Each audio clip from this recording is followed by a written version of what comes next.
You know, sometimes you just look back and think, wow, I really dodged a bullet there. Or maybe, no, wait, I was the bullet. That's kind of how I feel about Mark. And let me tell you, it's not because I messed up. It's because he did, and now look at him, all successful and everything. While I'm still figuring out how to get rid of this third credit card, it's ridiculous. Honestly, my name is Tiffany, and I'm 32, and yeah, I'm still paying off old debt, but that's beside the point. Mark was different. When I first met him, it was at some stupid happy hour after work. My job is just, my job. It pays the bills, barely, and my boss is a complete nut. But whatever. Anyway, Mark was there with some guys from his office. He was wearing this dorky t-shirt with some cartoon on it, and I remember thinking, seriously? This guy? But he was kind of cute in that scruffy, unkempt way. So I let him buy me a drink. He started talking about his hobbies. And I swear, he used that word, hobbies, like it was some big deal. He was into collecting, like, old action figures and comic books. And not just reading them. Like, he had them in special plastic bags and boxes. He had a whole room dedicated to it at his place. I went over once, early on, and it was just a mess. Dust everywhere. Shelves overflowing with these ridiculous toys. I remember I made some joke about it. Something about how he needed to grow up. And he just laughed. He was always laughing. Too nice. That was Mark. Just a big old puppy dog. Always trying to please everyone. I guess that's why I liked him. At first, he was easy. He'd pick me up. Drive me wherever I wanted to go. He'd pay for dinner. No questions asked. My money was my money. And his was, well, also kind of my money. It just made sense. I mean, I had my own bills to worry about. Rent, my car payment, all that stuff. His hobbies were just a drain. I thought I'd always subtly, or not so subtly, bring it up. Are you really going to spend that much on a plastic toy? I'd ask. When he was looking at something online, he'd just shrug and say it was an investment. An investment. For a toy? Can you believe it? It wasn't just the toys. He also had this thing for old video games. Like, super old ones. The kind where the graphics look like they were drawn by a toddler. He even had a whole setup with a projector and a screen in his living room. Just for these games. I'd roll my eyes. Why don't we go out? I'd say, there's a new movie, or my friends are going to that new bar. You should come. He'd usually come, but sometimes he'd try to argue. I just want to finish this level. It's a classic. He'd say, and I'd just look at him. Is this really what I want? A guy who'd rather play with his toys than be with me. But then he'd apologize and say he was being silly. And we'd go, see, too nice. I guess I should have seen it coming. He was always so focused on those silly things. Like, one time, he got this really rare comic book. He was so excited, practically jumping up and down. And I just looked at him and said, couldn't you have put that money towards, I don't know, a down payment on a house or something useful? He just deflated. I wasn't trying to be mean, just practical. But he took it so personally. He always did. He was so sensitive. I'd make a little joke, a lighthearted dig, and he'd just shrink. It was exhausting. I'd try to explain, you're being dramatic. It's not that serious. But he'd just shut down. He was the kind of guy who just absorbed everything. Never really pushing back. He tried sometimes. But it was like trying to argue with a brick wall. I was the brick wall. Our arguments were always like that. I'd say something. He'd get upset. And then I'd get upset because he was upset. It was a vicious cycle. And then he'd try to talk about his feelings. And I'd just tune him out. Like, who cares about feelings? We're adults. We have responsibilities. My feelings were important, obviously. His, not so much. I'd tell him he was overthinking things, that he needed to relax. Sometimes I'd even cry, just a little, and he'd instantly apologize. It always worked. He'd melt. I remember one time he tried to bring up how I always checked his phone, but then got mad if he even looked at mine. What's the big deal? I just wanted to make sure he wasn't talking to some other girl. My phone, though, that's my business. There's nothing on there anyway. It just felt like he was always trying to find something wrong with me. And his friends, oh my gosh. His friends, they were just as nerdy as he was. They'd come over, and they'd all just sit around, talking about collectibles and rare finds and whatever other gibberish. I'd sit there, pretending to be interested. But inside, I was just like, get a life. I tried to get him to hang out with my friends more, but he just never fit in. My friends are more lively. We go out. We have fun. His friends just wanted to stay in and play board games. Seriously, board games. I'd always make little comments about how boring they were, hoping he'd get the hint. Are you sure you want to go to another game night? I'd ask, making sure my voice had just the right amount of disgust in it. He'd just say they were his friends. But the real issue was the money. He kept spending on these things. He had this one rare action figure. He told me it was worth thousands. I just laughed. It's plastic. Mark, it's going to break. I'd say. He'd just get this faraway look in his eyes, like he was seeing dollar signs. I always thought it was so wasteful. We could be doing so much more with that money.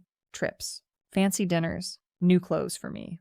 I mean, he always paid for my stuff, but it wasn't enough. I felt like he was holding out on me, like he had this secret stash of money he was just throwing away on plastic. And I needed to make sure he was pulling his weight. I mean, my credit cards weren't going to pay themselves, right? I'd always compare him to my friends' boyfriends.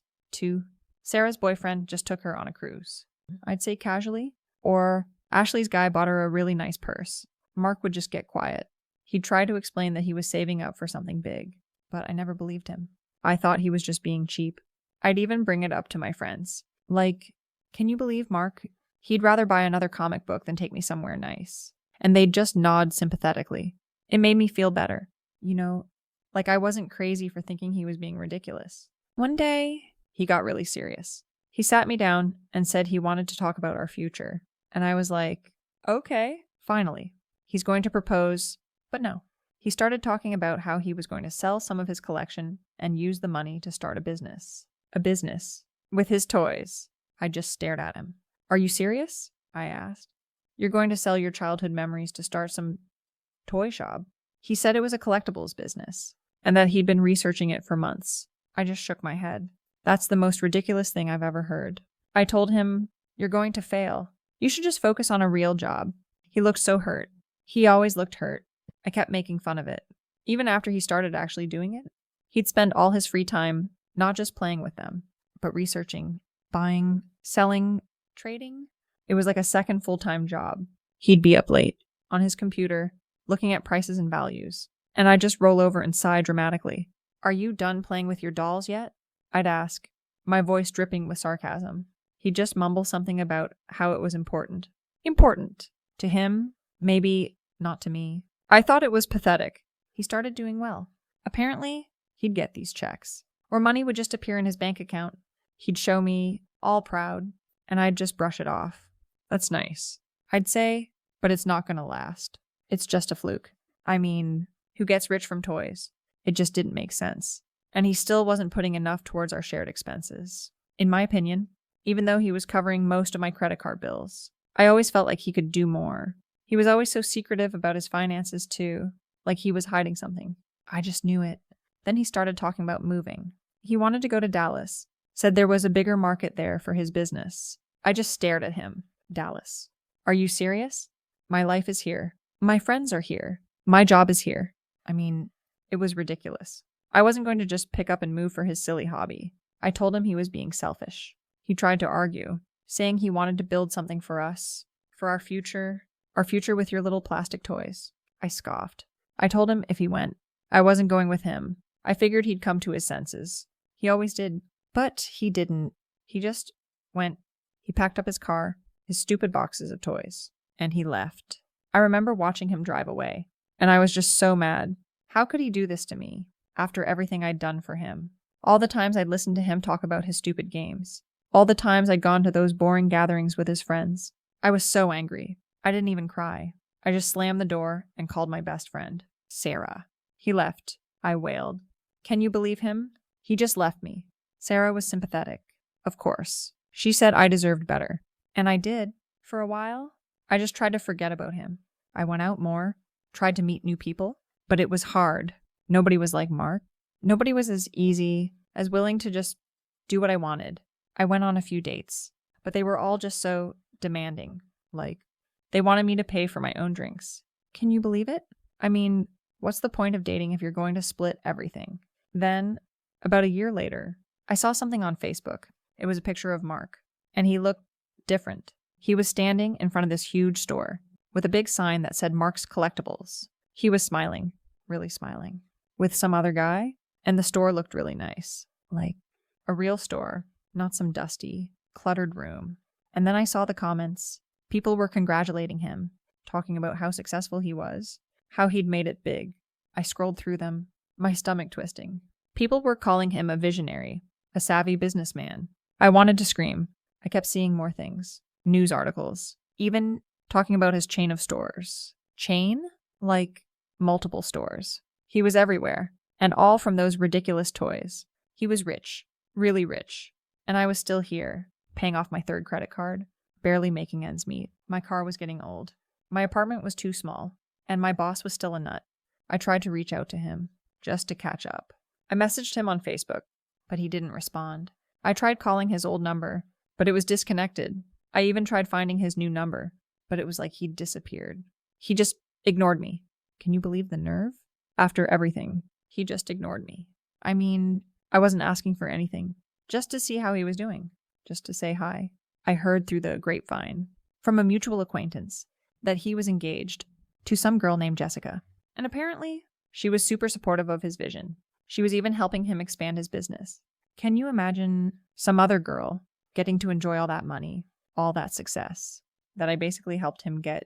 Because if I hadn't pushed him, if I hadn't made fun of him, he probably would have just stayed a collector, not a businessman. I mean, I was his motivation, right? And then I saw a picture of them. Mark and Jessica. She was pretty, I guess, in a boring, wholesome way. And she was smiling at him, like she actually admired him. And he was looking at her like she was the most amazing thing he'd ever seen. It made me sick. It was like he'd completely forgotten about me, like I never existed. I still talk about it to my friends. Sometimes he got so lucky. I tell them he just stumbled into it. I never mention how I used to mock his hobbies, or how I always put him down. Why would I? It's not my fault he's rich now. It's just unfair. I always tell them how I was the one who made him grow up, who pushed him to do something with his life. And now he's just gone. With some other girl. It's just typical. Isn't it? You try to help someone. You try to make them better. And then they just abandon you the second they get what they want. It's not my fault. It's never my fault. He was the one who left. He was the one who chose his toys over me. And now he's living this grand life. And I'm still here. Stuck. It's just, I don't care anymore. Honestly, he can have his millions. His fancy stores. His boring wife. I'm just fine. I'm sure I'll find someone else. Someone who appreciates me. Someone who knows what's really important. It's just going to take a while, I guess, to pay off this last credit card.